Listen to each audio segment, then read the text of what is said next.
சிவன் மகண்டா ஒரு மகன் எவண்டா ரச்சிப்பது ஆறு முகண்டா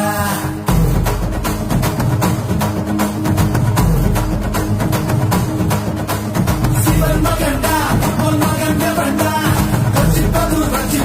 ஆறு முகண்டா அறுப்பவண்டா சூரன் முதல் இரண்டா பொங்கும் மலை சங்க தலை பதம் கொடுண்டா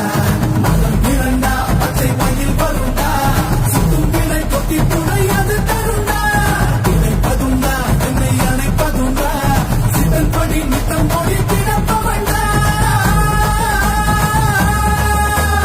முருகா உனை நான் தொழுபவண்டா ஆறு ஆறு ஆறு வண்டா இந்த ஹீரோ நீ தாண்டா சூரனையே தூள் போட இந்த ஹீரோ